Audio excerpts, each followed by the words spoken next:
Warm greetings to you all and welcome to our virtual side event titled Indigenous Voices on the Global 30 by 30 Conservation Initiative and Philanthropy's Response. My name is Naomi Lanoi and I'm the Program Coordinator for Global Indigenous Grantmaking and Coordinator for the East African Advisory Board at Global Green Grants Fund. This event is co-organized by Global Green Grants Fund and Land is Life. We thank you, the audience, for being here with us today. The session was designed to generate a discussion and conversations around the $1.7 billion pledge and 30 by 30 initiative. It is therefore very crucial that Indigenous voices are at the forefront of this conversation.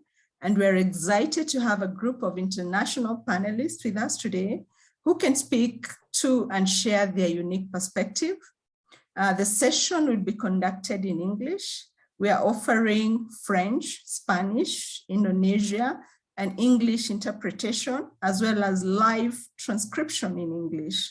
For interpretation, please select the globe at the bottom of the screen to choose your language. Select the live transcript button if you would like captions. I also want us to know that this session and the chat will be recorded. We encourage you to place your questions in the chat throughout the event, and we will ask our panelists to respond to them during the Q&A section. Would like to thank the speakers for their time and critical work they're doing.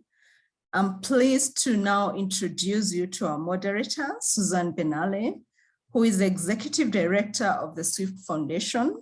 She will introduce our speakers and open the panel discussion.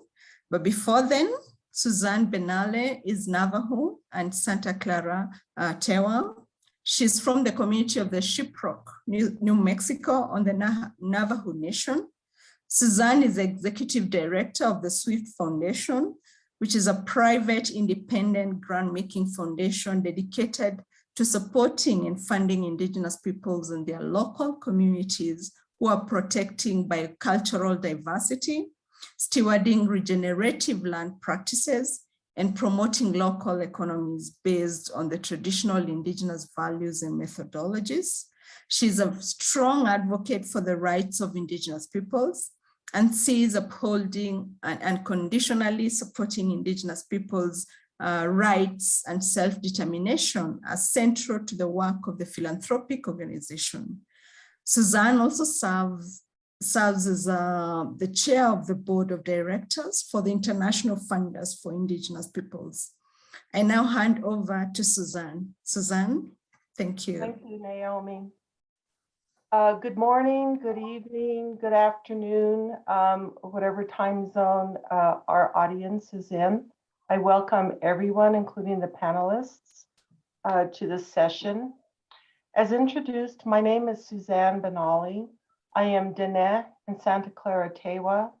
My maternal clan is the Keithlachini clan, and I was born for the Nashashi clan of the Tewa people.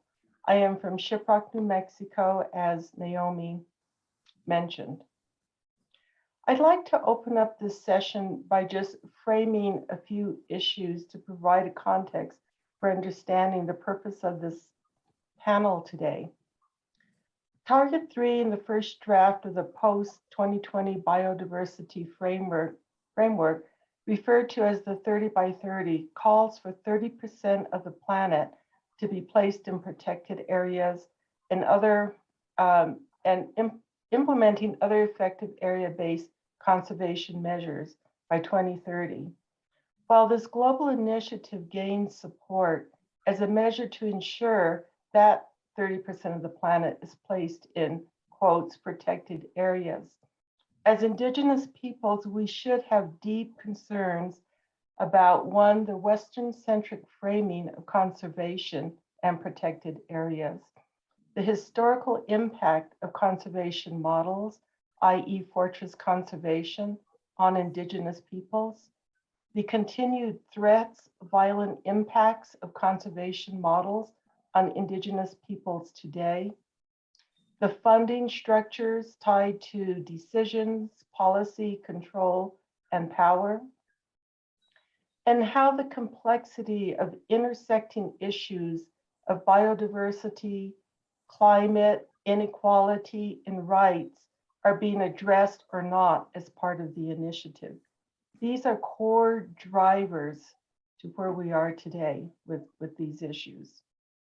Crucial to the 30 by 30 must be the recognition and honoring of Indigenous peoples and local communities' rights, sovereignty, territorial integrity, free, prior, and informed consent, and our leadership and participation in self-determining what conservation of our biocultural diversity, lands, and territories means from a traditional knowledge and our practices, and how we protect it based on our traditional understandings of relationships and reciprocity. Indigenous peoples have taken care of the biodiversity and maintained complex ecosystems for generations. This is a responsibility that has been given to us. We are in an ecological crisis involving everyone, all life, the whole of Mother Earth. We cannot separate out the initiatives and measures to focus on only one aspect. It must be from an understanding of a holistic perspective that promotes and honors all life, all of our relatives and relations. We have to stop the simultaneous activity, such as the destruction of extractive industries, which is tied to economic wealth, greed, and power that perpetuates ecological crisis. We simply cannot have protected areas under 30 by 30 while elsewhere we continue extractive industries. I remain struck by a statement by Chris Lang in an open letter in Red Monitor to the lead authors of Protecting 30% of the Planet for Nature. It states, the paper reads to us like a proposal for a new model of colonialism. Finally, I want to acknowledge that there are Indigenous peoples asserting their positions and calling for their direct and meaningful participation in the 30 by 30, and we do support them in those efforts. In the US, many tribal nations are working with the Biden administration, asserting their rights and leadership in how the 30 by 30 is designed, implemented, and managed. But this plays out differently across the world. The context for understanding the impact of conservation and how the 30 by 30 will play out is specific to each state, region, locality, and Indigenous group. For this reason, we have assembled this panel to speak to the concerns and issues of the $1.7 billion pledge made by 5 governments and private donors. I want to underscore something that one of the panelists said in our early planning sessions. She noted that we have to be willing to interrupt the ideology of conservation and the ideology of philanthropy. These two go hand in hand, in my view, of where we may or may not end up. So again, welcome. I'd like to introduce each of the panelists up front and certainly invite the panelists as you begin to speak to feel like you can further introduce yourself in your own ways. Let me begin by introducing Ruka Sambalingi, who is the first female secretary of the Indigenous Peoples Alliance of the Archipelago, the world's largest Indigenous peoples organization. She is a Torajan from the highlands of Sulawesi in Indonesia. She has worked with several international organizations, such as the UNDP Regional Indigenous Peoples Program and the Executive Council of Asia Indigenous Peoples Pact. Mako John Sanande is a Maasai leader based in Arusha, northern Tanzania. He has 17 years of work experience in the field of land rights and natural resource management and in supporting indigenous pastoralists and hunter-gatherer communities to enhance livelihoods and environmental conservation. He is founder and senior advisor of the Jama Community Resource Team. Jeanette Armstrong was born and raised, Jeanette Armstrong was born and raised on the Penticton Indian Reserve, one of 8 Okanagan reserves located in northern Canada and the United States. She is a knowledge keeper of plant medicines, Salix traditions, and cultural protocols. She is a writer, poet, teacher, and artist, and a strong voice in Indigenous environmental ethics. She is the executive director of the Anaquin Center at the, I believe this is at the University of British Columbia. Please correct me, Jeanette, when you introduce yourself. Ramo Niamku is a leader of the Winku Nuan community of the Machu Picchu people and an advocate for the rights of Indigenous peoples in Argentina.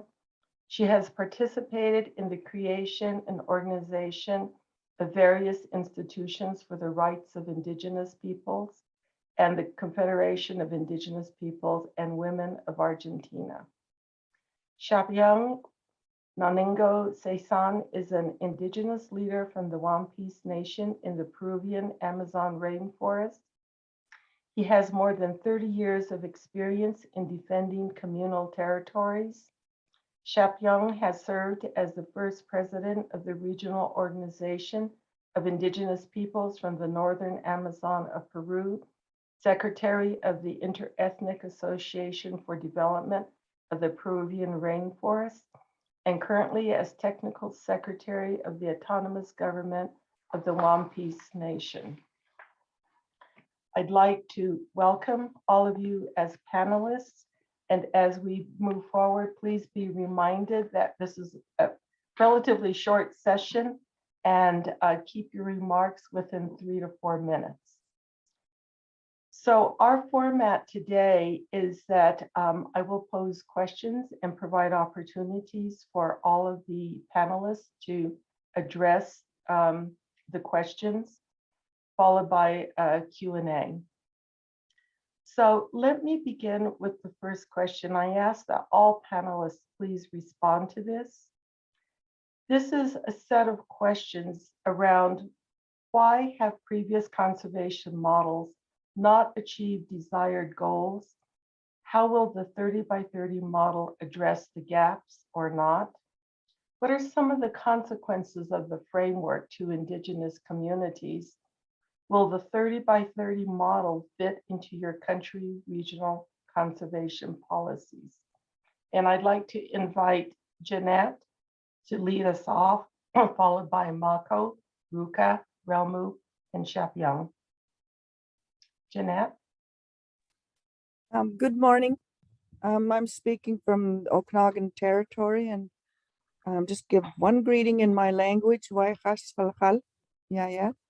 I'm really glad to be speaking about this because for me, the conservation frameworks, for the most part, have that in terms of providing support, has provided support for non-Indigenous initiatives like government parks and big, or what I call big business conservation organizations and their interests.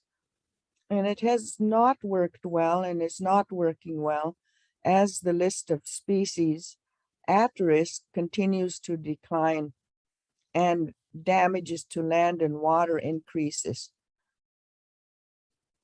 And to me, it seems more that the model and the framework is designed for big conservation business around the world and here in Canada and in the part of the country where I'm from, it's not for communities of Indigenous peoples who are struggling in many ways from dispossession of their lands and their livelihoods without their consent and without their interests in mind.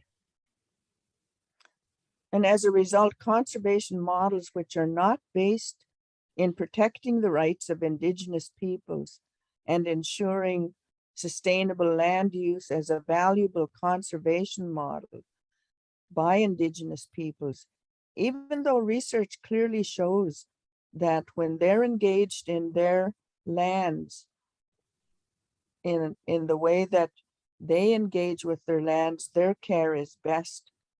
And so the current 30 by 30 model and framework, to me, will only exacerbate a growing, worsening situation for Indigenous peoples and for conservation aggression.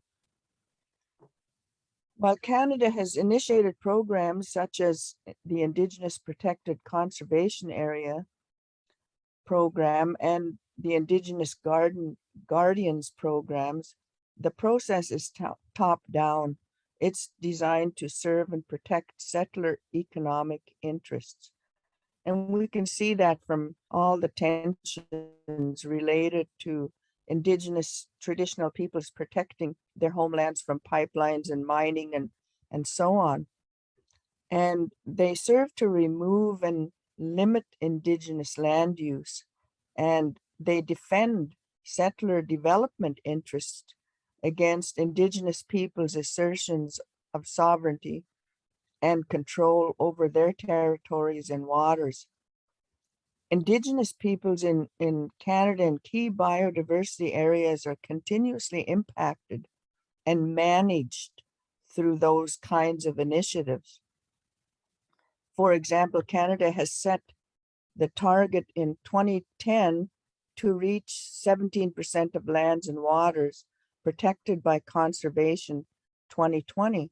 But now in 2022, it's far from reaching that target and has only about 12% of lands and waters protected by conservation, most of which was already in place before that target was set. And Trudeau has announced new targets of 25% by 2025 and 30% by 2030. And he's announced an investment of $340 million of funding over 5 years. Now that sounds like a lot, $340 million over 5 years, but it's a drop in the bucket in comparison to the $2.3 billion over 5 years in nature conservation.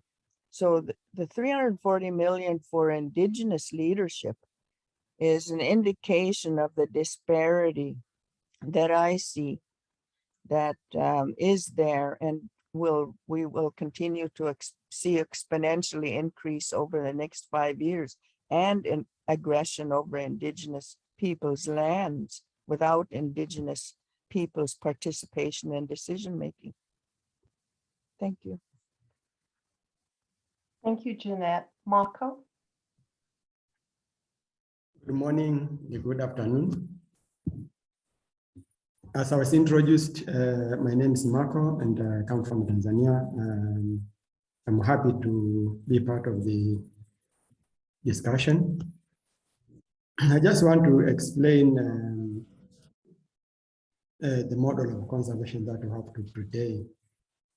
And I'm more focusing on the whole idea around protected areas.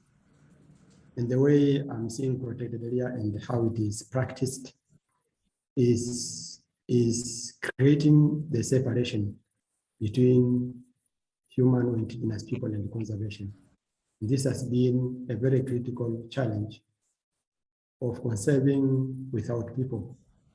In our context, like in most of the Africa countries, protected areas is almost the conservation that outside of community land. And this has been mostly within the national park that are managed by the government. But it has been, practiced without considering the interests of the local community, even those who are bordering national park. And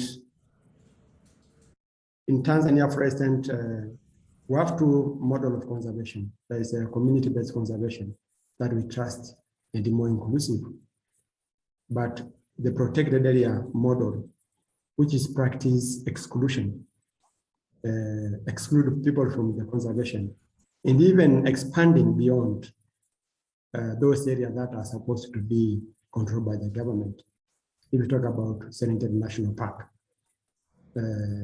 and I mean wildlife areas without people, it goes beyond by getting into community land. So that model of conservation that encourage exclusion, that encourage money, is actually create a lot of problem around indigenous people. And today we are struggling a lot to ensure that how we balance conservation, because indigenous people have their own way of conserving land. Today, if you cross my own village, going to Serengeti National Park, you don't see the difference in terms of the ecology, wildlife, and the natural resources. But because of the sanctions and principles and model applying in protected area, it has been a main challenge. For me, I'm seeing the previous or the current model of conservation has failed to integrate people, has failed to integrate indigenous people, has failed to protect the indigenous knowledge, has failed to accommodate the livelihood interests of the indigenous people.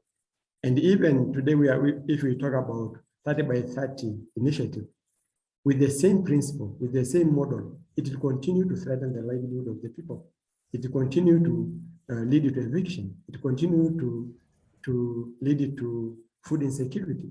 So for me, I'm seeing that if we want to compare the previous model and the new 30 by 30, if there is no any way to change the modality, the indigenous people will continue to suffer. And it will have a lot of consequences, which actually will exclude people. The conflict will happen. Today, where we live, there is a lot of community eviction, land grabbing, and the indigenous people are evicted away from their own land. So this model of conservation has been exclusive and create a lot of conflict. So if we talk about whether 30 by 30 will fill the gap, for me, I don't think, because when you talk about the protected area, that will be within the hand of the government, the state, the conflict will continue to happen.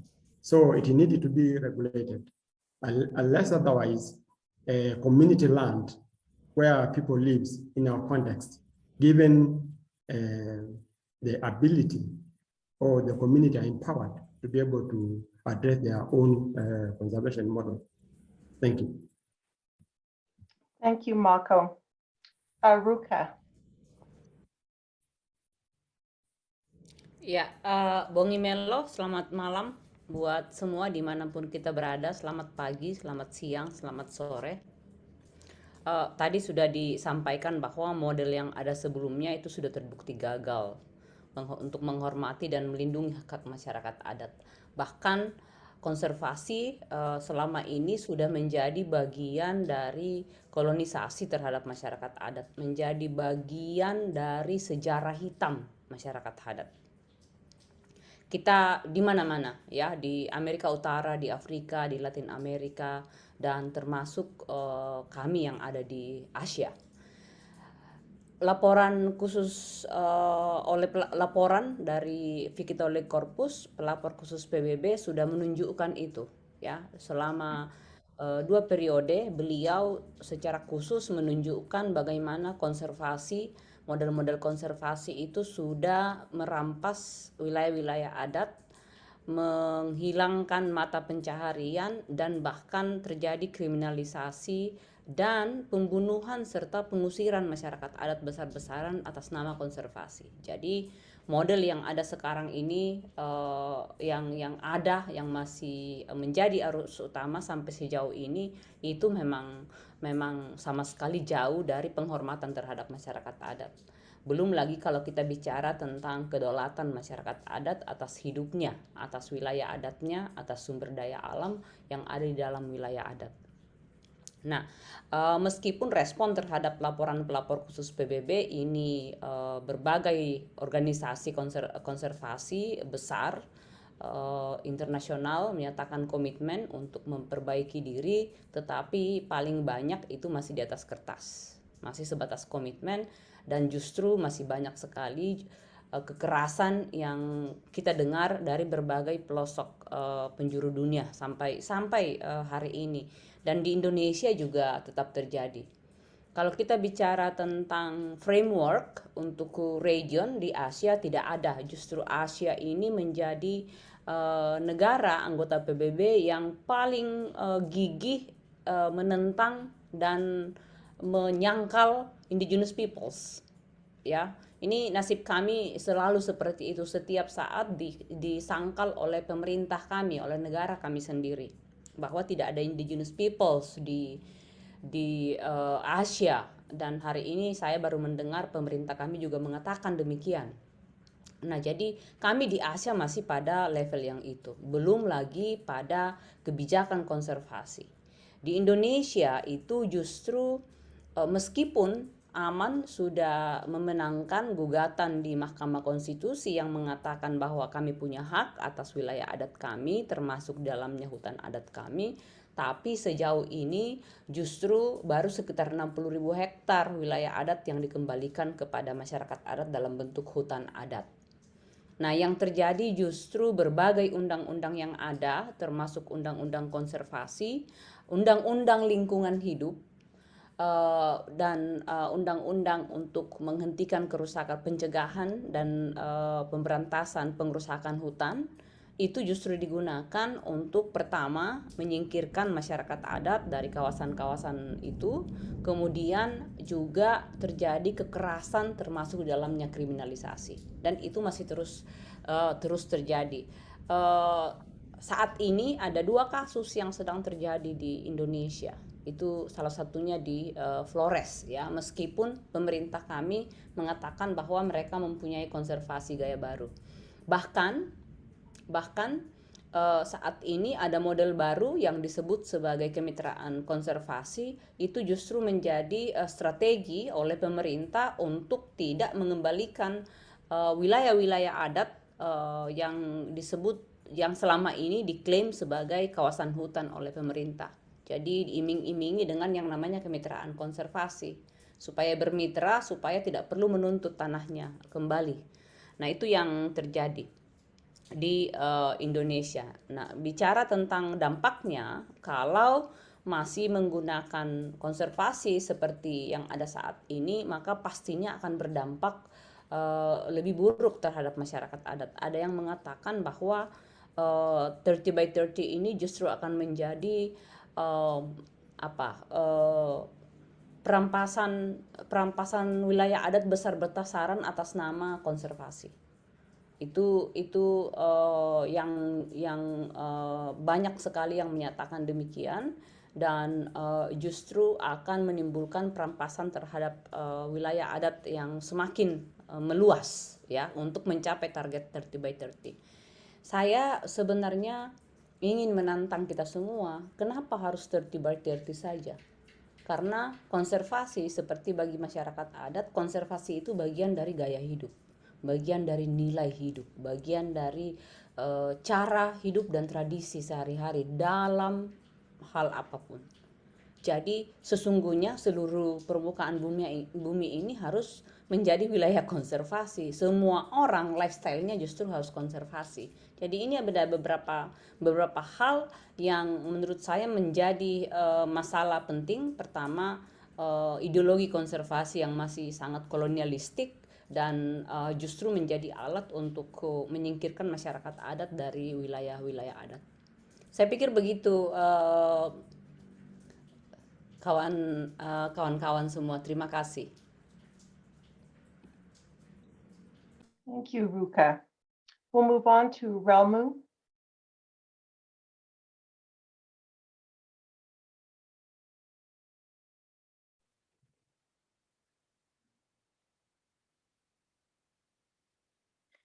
Muy buenos días para todos y todas. Bueno, en principio agradecer este espacio en donde podemos, como pueblos indígenas, llegar a más oyentes y poder expresar nuestra voz ante este escenario que se nos propone, que tiene que ver con la conservación del planeta en el marco del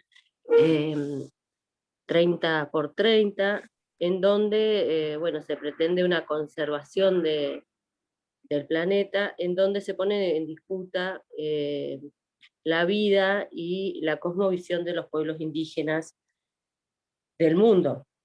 En mi caso, pertenezco al pueblo mapuche de la Argentina. Nosotros estamos en la Patagonia, en el sur de la Argentina. Y pertenezco a una organización de mujeres que se llama Confederación de Pueblos y Mujeres Indígenas de la Argentina, y tenemos una gran preocupación sobre este tema, ya que hemos visto que digamos, las propuestas de conservación que se han mantenido hasta el momento son totalmente contradictorias a la vida y realidad de los pueblos indígenas, poniendo en riesgo nuestras propias vidas, ya que la ampliación de áreas protegidas ha afectado duramente a nuestros territorios y a nuestras políticas como pueblos indígenas. En el caso de la Argentina, nosotros podemos relatar por lo menos un caso que tiene que ver con una comunidad que está, digamos, dentro de lo que son las áreas protegidas, y que hace unos años atrás hubo un enfrentamiento entre la comunidad y bueno, el propio Estado a través de la policía, y esta situación culminó con el asesinato de un hermano mapuche, que es Rafael Nahuel, que fue acribillado por la policía, en donde bueno, lamentamos esta situación porque creemos que en este marco de supuesta conservación se pone en riesgo la vida y la gobernanza de los pueblos indígenas. Creemos que ante esta situación que ocurrió bueno, dentro de nuestro pueblo, en territorio mapuche, no hemos tenido ningún tipo de respuestas del Estado, ni ningún tipo de responsabilidad de lo que ocurrió. Y la comunidad permanentemente vive siendo hostigada por la policía y por parques nacionales. Nosotros creemos que es fundamental tener la visión, la cosmovisión, las propuestas de los pueblos indígenas sobre la mesa, ya que hemos demostrado durante miles de años de que somos quienes sabemos conservar el medio ambiente a través de nuestra cosmovisión, ya que somos pueblos milenarios y que a través de nuestros conocimientos hemos podido, digamos, sostener nuestra vida en nuestros territorios.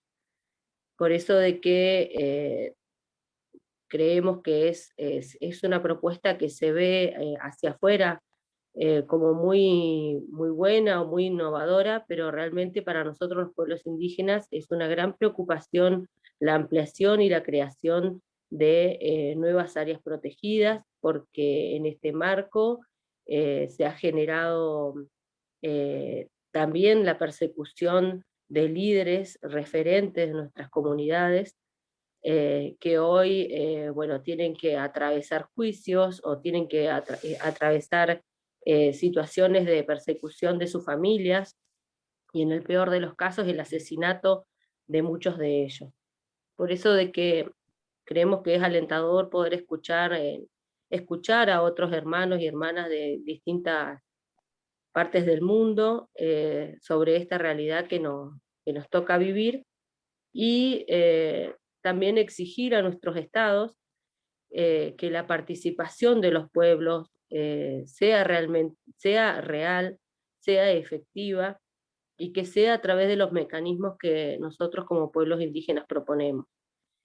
Porque deben existir políticas públicas que contengan nuestra mirada, nuestra visión de conservación, que está muy lejana a apartar, en este caso, al ser humano, y en el caso nuestro a los pueblos indígenas de la naturaleza, sino todo lo contrario, de ser partícipes, de ser activos, de ser guardianes, como lo hemos sido siempre, y más aún en el caso de las mujeres, que somos las primeras guardianas y primeras transmisoras de nuestros conocimientos, que son los que han hecho de que hoy los pueblos indígenas continuemos vivos y continuemos también posicionándonos en nuestros territorios por la defensa de la biodiversidad y la defensa de nuestros territorios.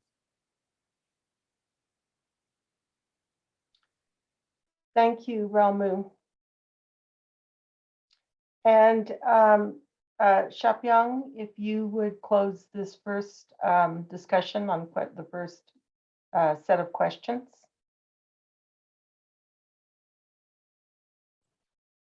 Bueno, muchas gracias. Muchas gracias también la convocatoria que nos permite ratificar en todo caso los discursos de los distintos pueblos indígenas del mundo. Efectivamente, como han dicho varias hermanas y hermanos indígenas que han expuesto sobre la pregunta, es solo quizás por ratificar lo que acaban de decir.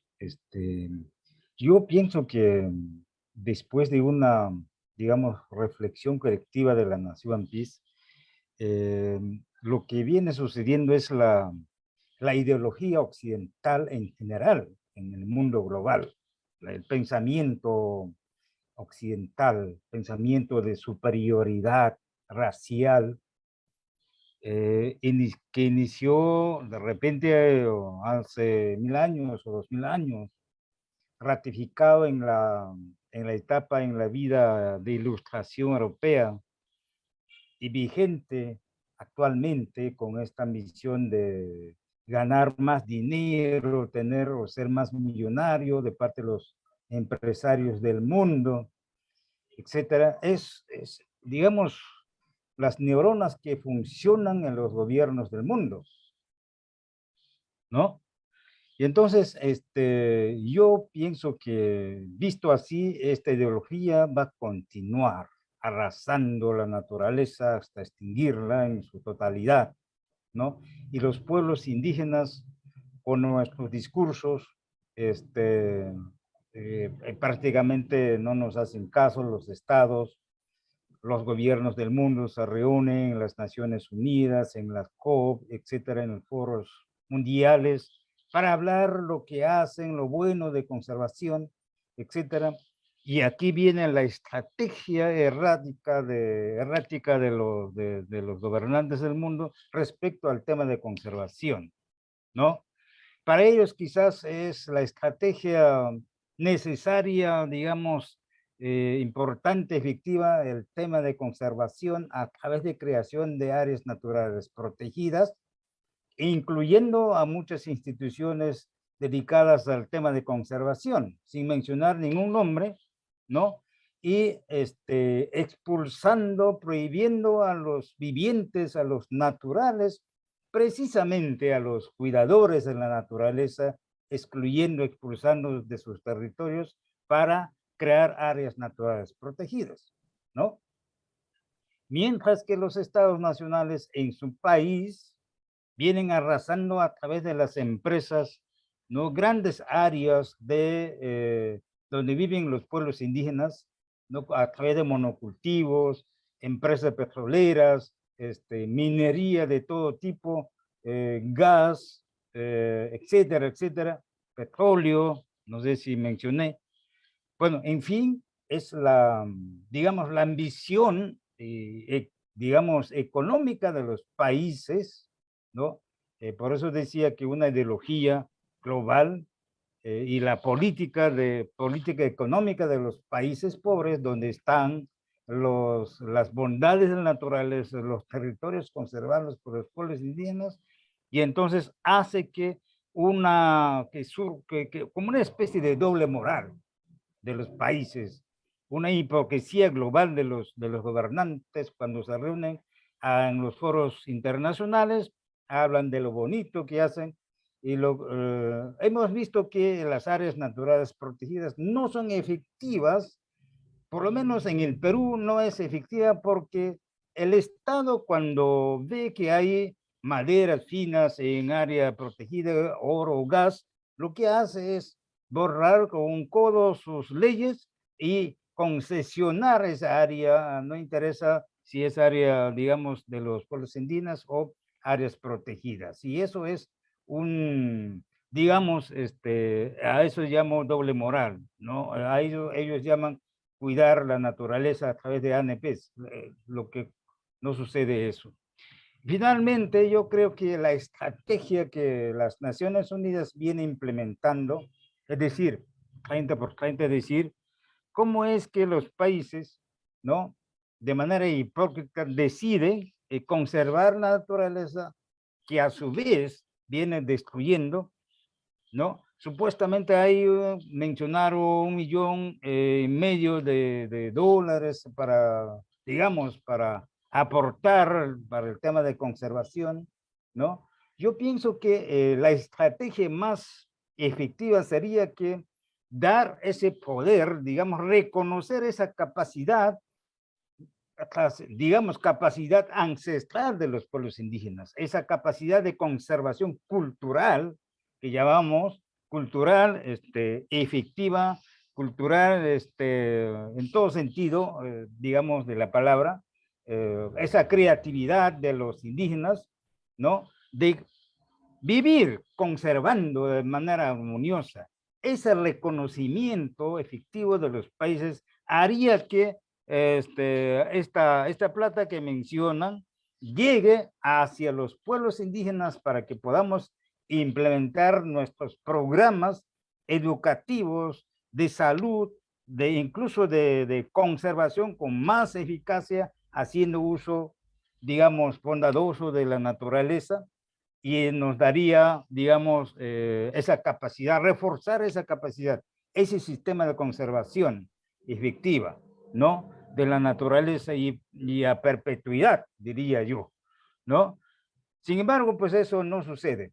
De modo que yo diría que hay una equivocación, una errática aplicación de los digamos, convenios que vienen implementando los países, y los indígenas estamos siendo excluidos de este modelo.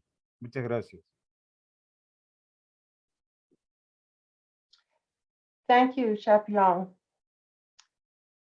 So let's move on to the second question. And because you've started weaving in responses to all of these questions we designed, feel free to just elaborate at this point on them. So the second question, I'd like to invite Mako to lead off the discussion.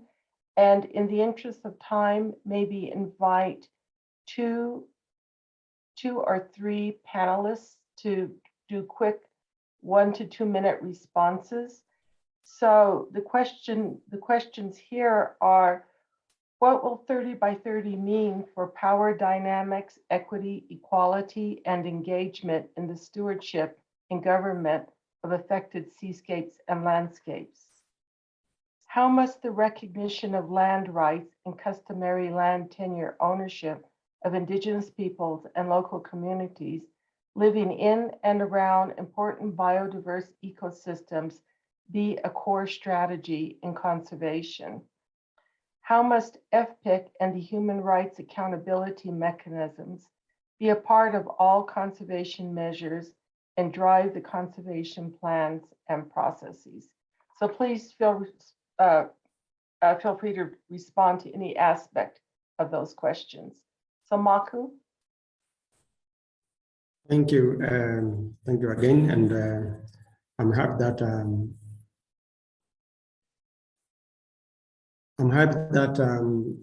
to share my ideas around 30 by 30 in terms of power dynamics, equity, equality. Yeah,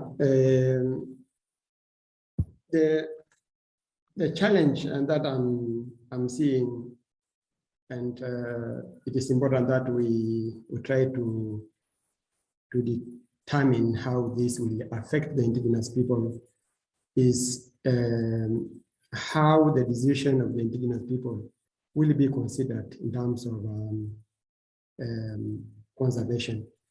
Today, in our context, Tanzania, for instance, indigenous community have their own model of conservation, and most of the land has been like 30% have been occupied by conservation area or park areas. And this means that if the initiative, increase in terms of expanding more land to take indigenous land, it will have a huge impact on the people's livelihood. And I'm also seeing that promoting the indigenous model could be the option than just expanding a protected area or increasing more on already existing land for indigenous people. In our context, the pastoralists, hunters and gatherers community in Tanzania have occupied most of the potential land with a conservation model, and this has been ignored. And if now the protected area that will be under the state control is going to expand towards community land and taking more land of the community, this might continue creating eviction, land grabbing, food insecurity, conflict over land use and natural resource management, which actually will continue to create more ecology problem and not saving the world.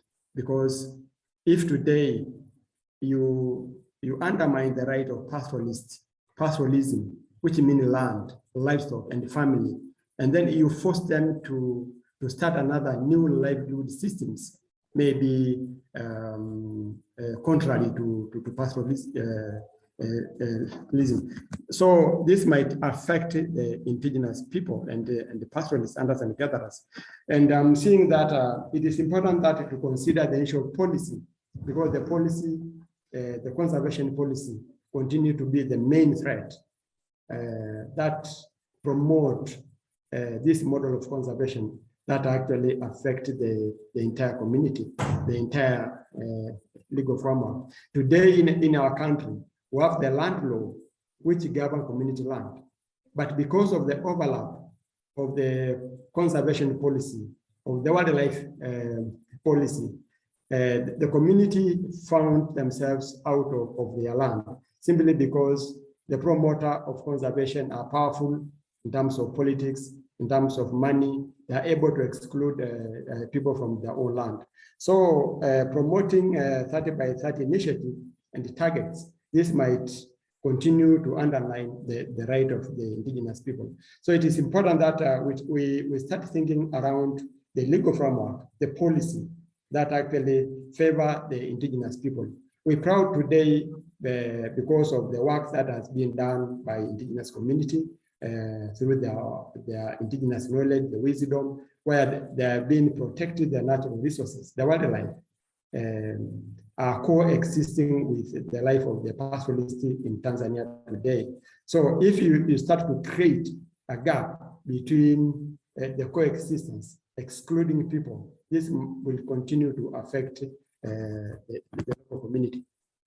So it is important that we consider balancing the power of the community, allowing community to drive the conservation initiative out of national park, women, youth, traditional systems, to be able to coordinate integrated land use plan, promote the landscape, enable connectivity, between strategic areas, so that we support both livelihood and conservation, wildlife, natural resources. It's important that we turn the model. We adapted the model of indigenous conservation model, not continuing supporting the exclusive model.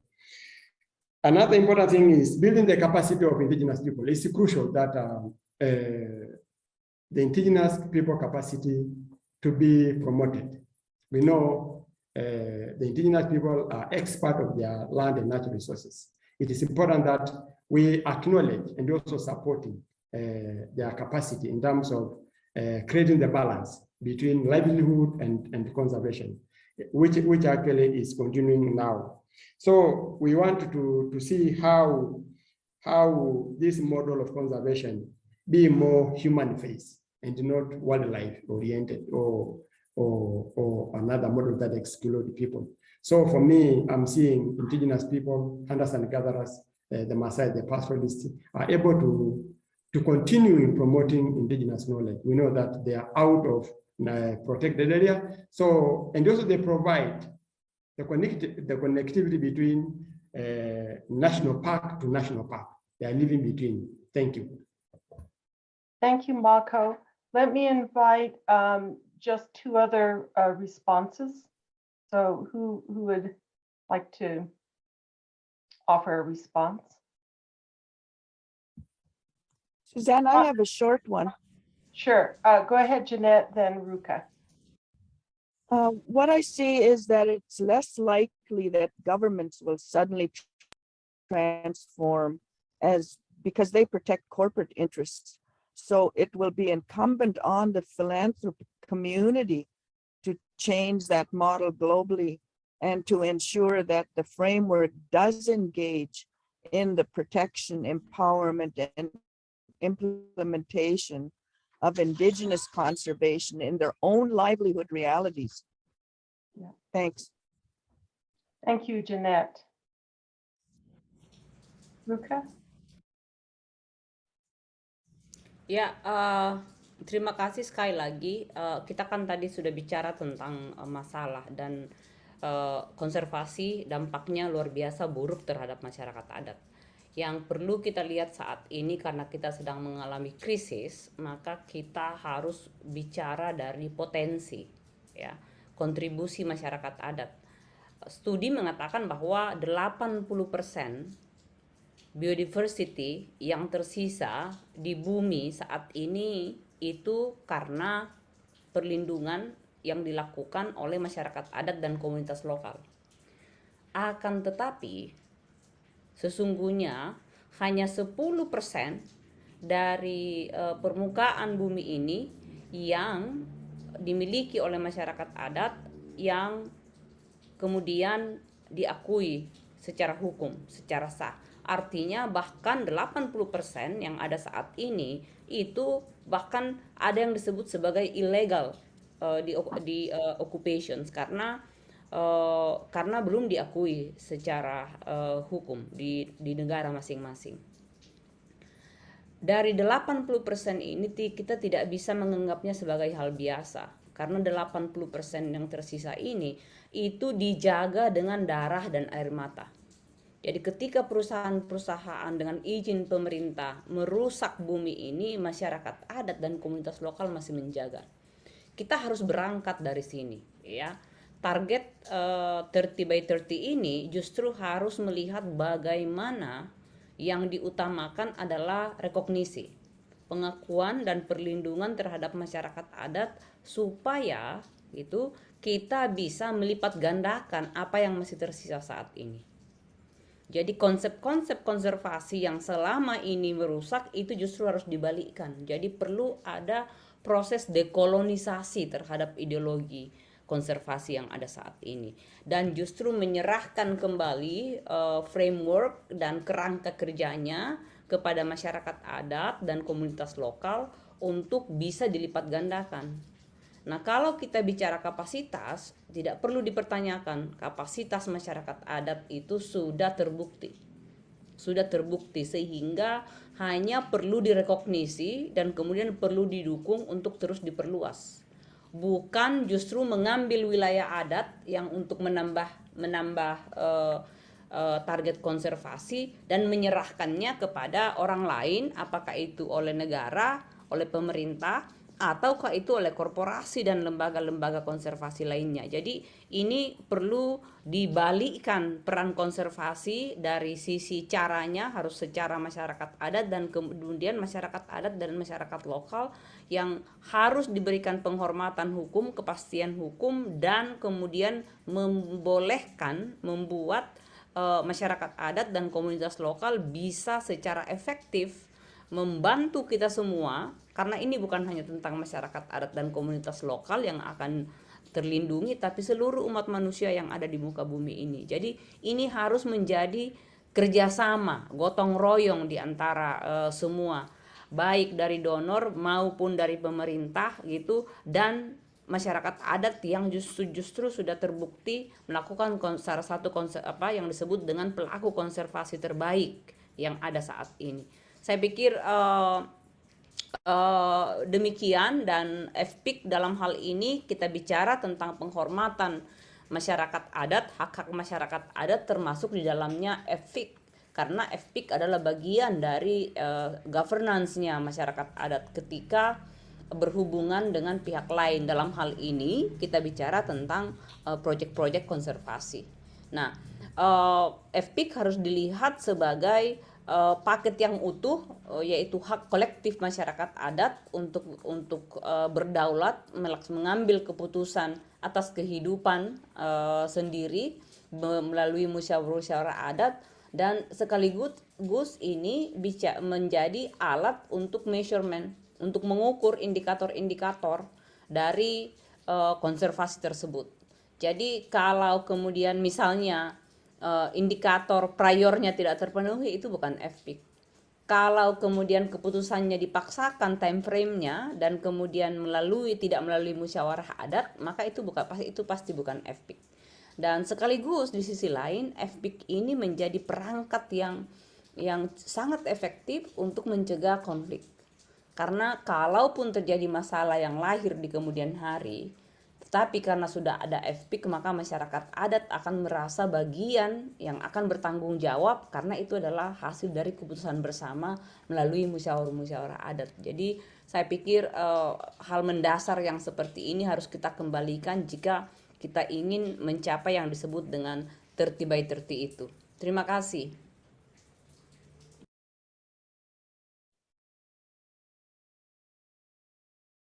Thank you, Ruka. And before we move on to question 3, is there anyone else who really would like to respond?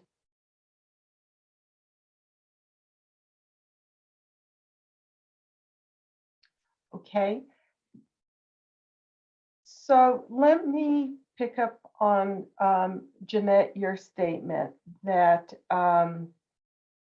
largely this is going to be dependent to shift how we look at any of these issues, and especially conservation. It's going to be dependent on philanthropy to shift its values, principles, and practices as well. And taking that statement, I'd like to then move into the third set of questions.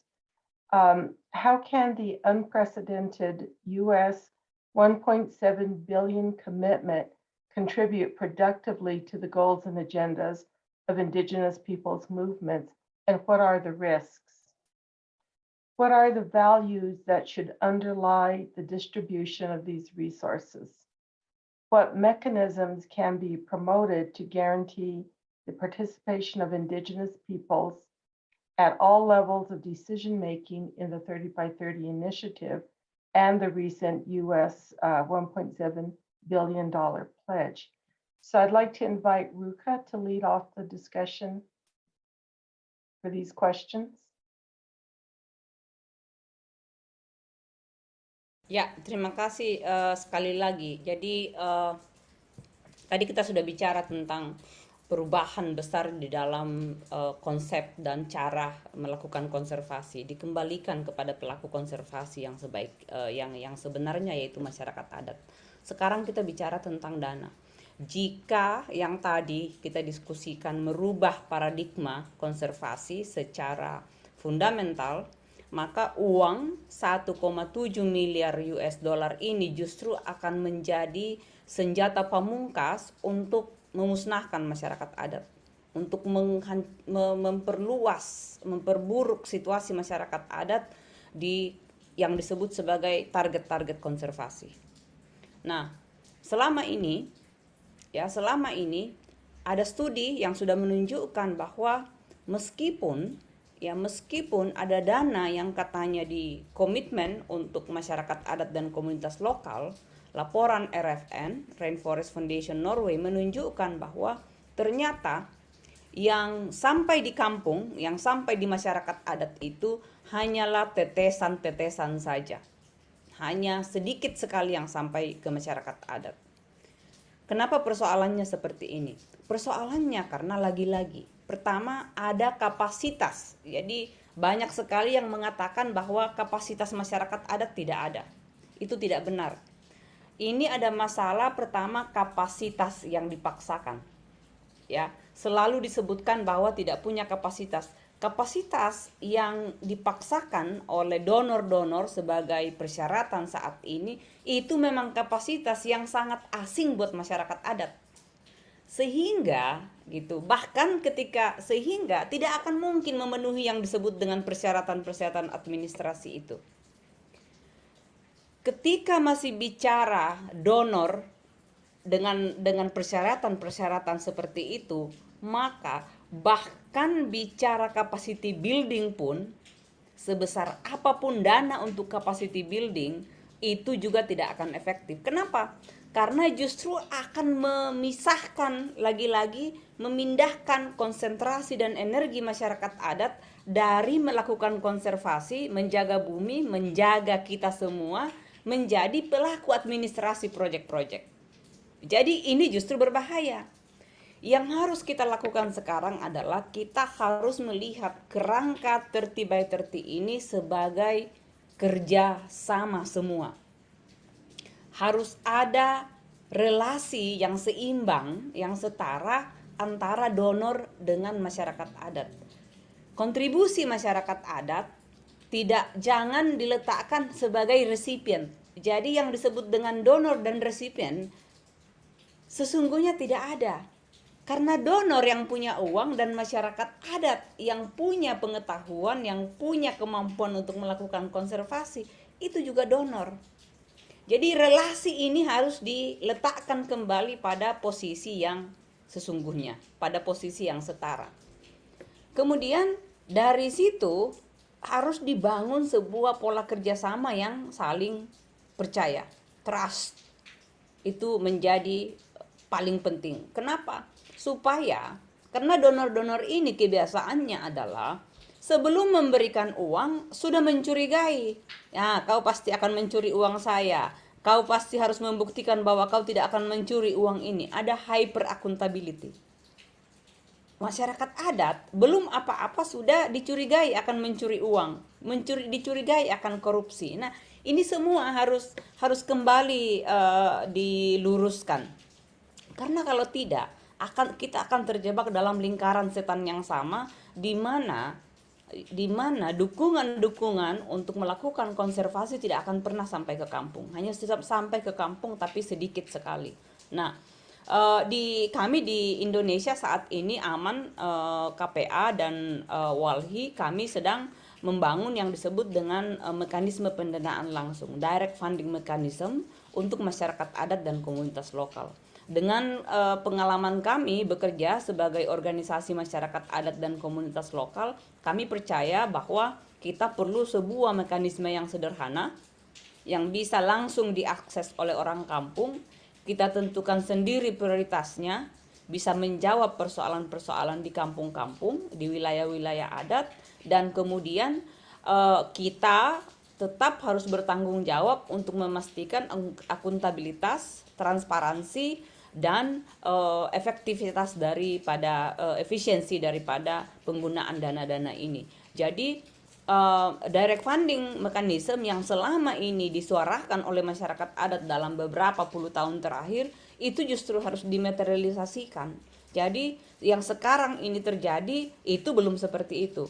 Jadi diberikan kepercayaan kepada masyarakat adat bahwa sebenarnya kami ini punya kapasitas. Jadi jangan kami disandra dengan yang namanya kapasitas. Jadi biasanya itu selalu menjadi alasan untuk tidak memberikan dana langsung kepada masyarakat karena selalu disebut masyarakat tidak punya kapasitas. Ya.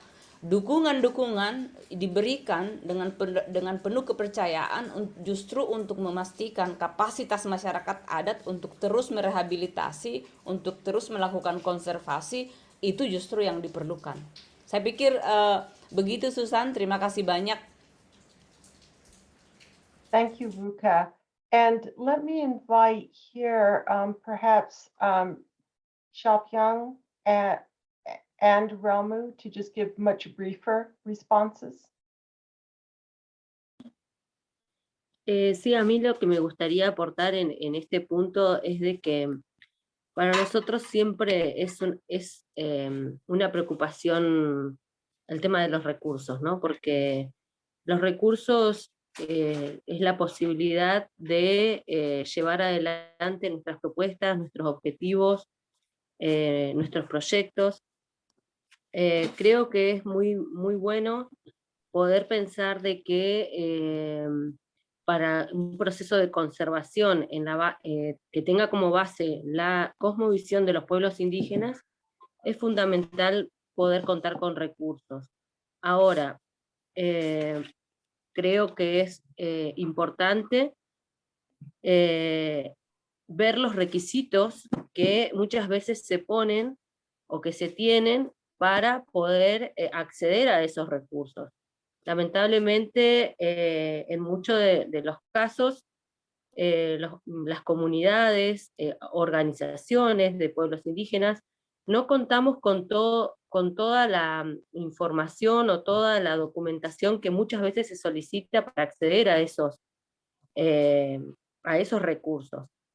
Por eso creo que es fundamental poder hacer procesos de participación para que esos recursos sí realmente lleguen a las comunidades. Y por otro lado, ya teniendo en cuenta que muchos de todos esos requisitos que se solicitan son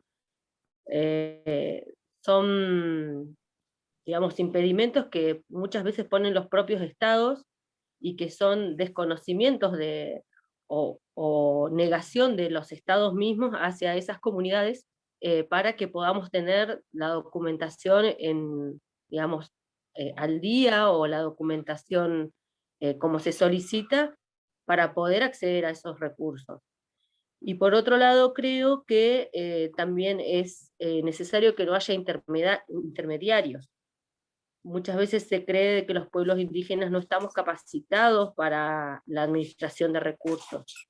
Y nosotros hemos demostrado de que hemos administrado recursos y de que hemos podido llevar adelante distintos planes, distintos procesos en donde hemos ejecutado recursos.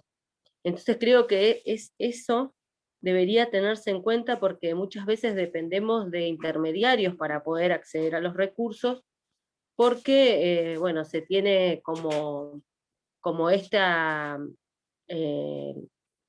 como si pudiéramos decirlo también, sería como algo de discriminación, tener en cuenta o tener como como un valor de que los pueblos indígenas no tenemos capacidad para administrar recursos.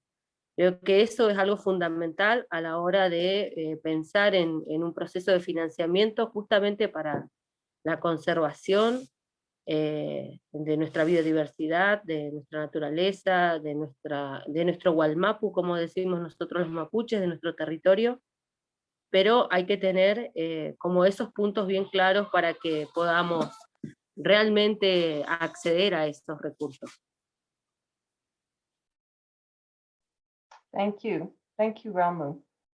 And Shapiang, I'm going to ask you to have the final comments here. And if you want to expand it beyond that question number 3, please feel free to do that.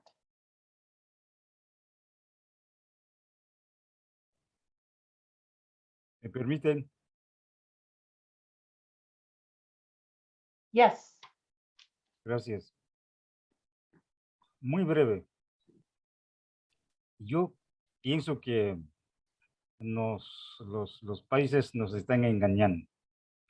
Sabemos que estos fondos climáticos y verdes están regulados entre los países del mundo. Los donantes nunca nos van a alcanzar los fondos, sean países o fundaciones, lo que fuera, ese dinero sin la participación del Estado. Estos fondos están, digamos, regulados mediante documentos, acuerdos entre los países, ¿no? De modo que, haciendo una pequeña indagación en mi país, en el Perú, efectivamente los fondos climáticos y verdes no están regulados, vienen a través de los países, son negocios ocultos prácticamente para los países, para los pueblos indígenas, ¿no? De modo que los indígenas estamos excluidos, no somos beneficiarios de esos fondos. Al menos, o digamos, en todo caso, los que son, digamos, pueden acceder son las entidades reconocidas, las grandes ONGs internacionales, que son conservacionistas, etcétera. Ellos son los que están llamados a recibir esos fondos. De modo que yo diría que todavía nos queda muchísimo tiempo para los pueblos indígenas en que los países, ¿no? Digamos, desenreden estos requisitos, nos incluyan efectivamente como beneficiarios directos de estos fondos, de modo que sin ningún problema nosotros podamos hacer planes de, digamos, de captar estos fondos y hacer sobre todo buen uso de esos fondos, etcétera, etcétera. Yo creo que los indígenas también debemos y podemos demostrar esa capacidad de administración eficaz de los fondos que nos puedan donar, ¿no? Y demostrar también esa capacidad de continuidad de la conservación, ¿no? Efectivamente, como dicen las hermanas de Argentina, en estos momentos hace necesario tener dinero para continuar fortaleciendo el sistema de conservación. Antes no necesitamos dinero. Nuestros ancestros nunca necesitaron dinero para conservar millones de hectáreas, y eso lo sabemos. En el contexto actual sí, hace necesario porque hay cambios en la juventud, cambios en el pensamiento de la juventud, etcétera, etcétera, y casi es imposible hablar sin programas efectivos del tema de conservación. Así que esa es mi posición y muchas gracias. Thank you very much. And unfortunately, I'm going to have to bring this part of the discussion to a close and move on to the question and answers from the audience. And we'll probably have time for maybe 2 or 3 at the most. But I'm going to refrain from my tendency to want to give comment. Thank you, panelists, for the wisdom you have offered us today, your political voices, and your reminders of who we are as Indigenous peoples with all the capacity and knowledge that has been given to us from our ancestors to walk on this earth in the right way. This is our time. It has always been our time. and we will demand it to be the time for the future. So thank you. So let me turn to the first question from the audience. This is a question from Henriana.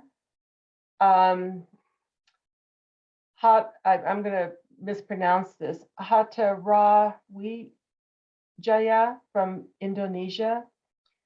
If the current conservation model makes a lot of loss of indigenous territories, what is the strategy against such conservation in developing countries? So panelists, I can read it again. Who would like to address that?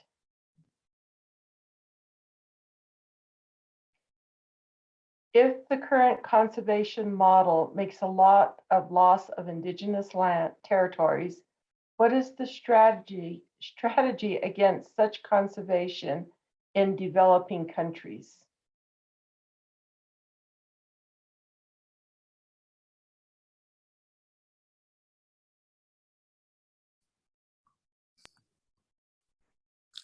Hi, Suzanne. Go ahead, Jeanette Maka. So one of the things is that I think that in terms of philanthropy, and governments, one of the articles in the Convention on Biodiversity, Article 8J, is a way forward to not only protect the conservation of current in situ indigenous peoples' sustainable use of those lands, but I think it needs to be focused on as a way to provide new models, or contemporary models, I should say, because all the models of indigenous peoples are old models, but contemporary models of in situ conservation, land use by indigenous peoples in their homelands, with the economic support that's necessary for their well-being in those places. So a lot of the philanthropy looks at conservation of all the other indigenous things that are on those lands, but it doesn't look at the well-being of indigenous peoples within those lands. And it needs to focus the mechanism on that and force governments to do that. And that, you know, in the implementation of that Article 8J could be one of the mechanisms that you know, is global and can be used globally. Thank you, Jeanette. Mako, did you want to respond to this? Yeah, just to respond to the question, yeah, it is crucial now to, first of all, to consider the conservation, the integrated conservation approach, whereby there is a collaborative initiative between indigenous people and the government, and having the policy or legal framework that governing the conservation practices and initiative.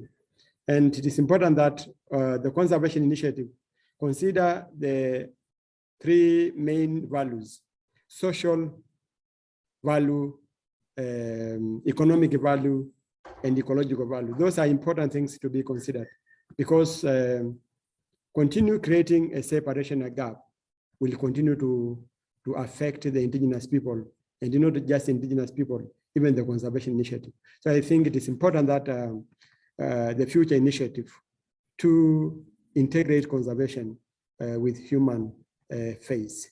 Thank you. Thank you. Let's move on to the second question. What progress has been made in documenting physical and environmental violence caused by conservation measures? Which indigenous peoples or their organizations are leading to present evidence of the destruction caused by conservation structures, and the indigenous peoples' alternatives that are successful in promoting ecological balance that supports biodiversity. Are there links that could be shared for continued collaboration on this threat to the survival of Indigenous peoples and the biodiversity species? Sorry. That we protect. Ruka? Ya, terima kasih. Ada banyak sekali laporan tentang ini ya. Tentu saja agak panjang kalau saya harus ulas satu-satu, tapi untuk Asia, Asia Indigenous Perspective itu silahkan nanti saya bisa ketik di sini websitenya, bisa dicari dokumentasi-dokumentasi itu karena studinya sudah banyak sekali. Jadi dan bahkan banyak yang tidak hanya melihat konservasi yang kita bayangkan saat ini, tapi justru melihat bagaimana self-determinations Indigenous Peoples itu FPIC dan juga governance, Indigenous governance itu kemudian berpengaruh baik terhadap konservasi biodiversity dan segala sumber daya alam yang ada di dalamnya. Di Aman kami tadi soal ekonomi, kami justru membuat studi bahwa wilayah-wilayah yang dijaga dengan baik oleh masyarakat adat itu ternyata nilai ekonominya tinggi sekali. Bahkan pendapatan, kalau diuangkan, pendapatan masyarakat adat yang menjaga alam, menjaga wilayah adatnya dengan baik dan mengakses wilayah adatnya sepenuhnya, itu justru jauh lebih tinggi dari pendapatan rata-rata yang ditetapkan oleh pemerintah. Jadi sebenarnya kita ini lebih kaya, tapi hanya tidak pernah dihitung sebagai bagian dari ekonomi global, sebagai bagian dari ekonomi nasional, karena dianggap terlalu kecil. Nah itu justru yang selalu menjadi hambatan kita, masih selalu dibuat invisible.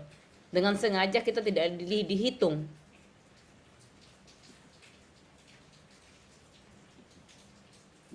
Saya bisa kirim laporannya nanti ya. Okay. Is there anyone else who'd like to respond to this question? Yeah, I just want to respond the alternative. Yeah, because of the challenges that have been created by the model of conservation, the current one, Indigenous people has come up with a strategy in terms of how to respond these challenges by promoting their traditional systems of conservation.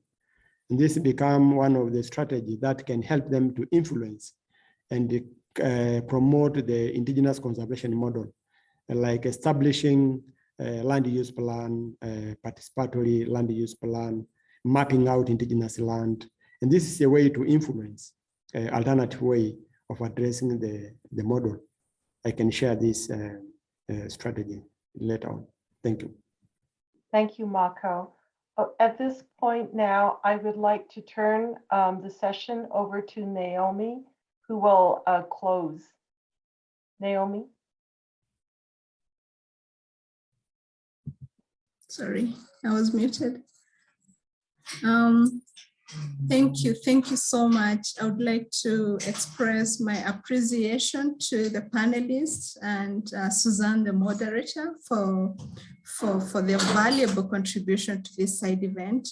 And of course, thank you all for taking time out of your busy schedules to be here today. Thank you, Land is Life, for partnering with Global Green Grants. And last but not least, I would also like to acknowledge and say a heartfelt thank you to my colleagues at Global Green Grants and Land is Life, who have all worked incredibly hard to make this event possible. If you want to follow up on the discussion, or perhaps you require materials from our panelists, please feel free to reach out to Global Green Grants or Land is Life. Otherwise, it's a big thank you and a goodbye from us. Blessings to all of you.